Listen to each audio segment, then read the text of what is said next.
You know, there was a time not long ago when Dodge Viper was to be no more, and then it was for sale.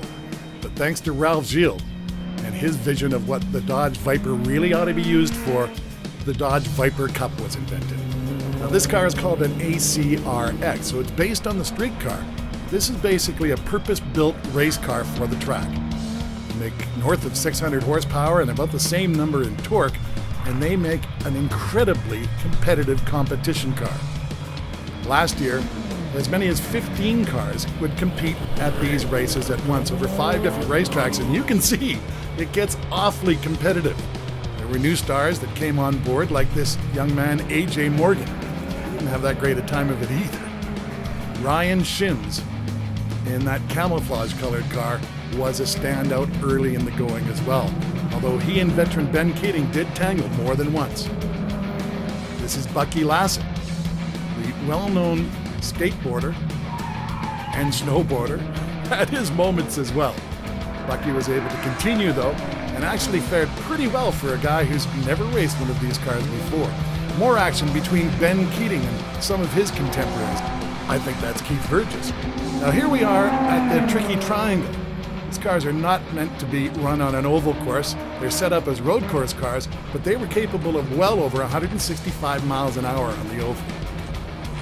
Here's Eric Galern, a standout in the championship, having trouble of his own, and Ben Keating gets into a tank slapper in the middle of the desert and almost catches it.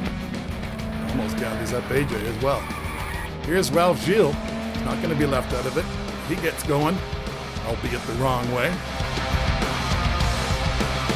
Halfway through last season, it became evident that the championship was going to come down to just a few players.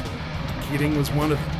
But at the back of the pack, battling was no less fierce. As you can see, Connie Bogan and Eric Galern getting together. Sometimes it rains, and when it rains in the desert, it rains suddenly and hard, and these Michelin tires not really cut out for this type of use.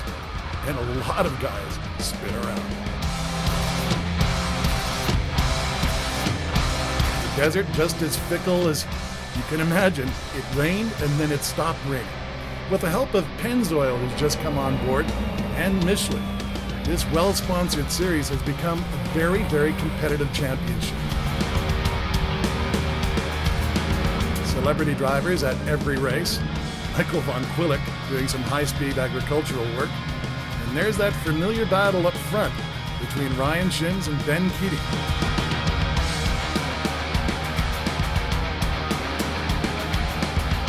Ryan Shims will eventually wrap up the championship.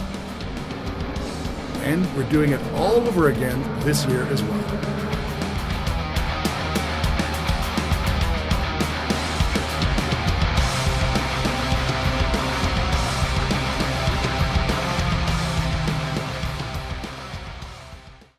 You know, there's a certain 1968 Camaro that has been a part of my life for about 25 years. Well, you know how these things go. You build on them, you use them, you race them, you build on them again, but sometimes life gets in the way and you lose track of them for a little while. Well, ours has been sitting fallow for nearly 10 years.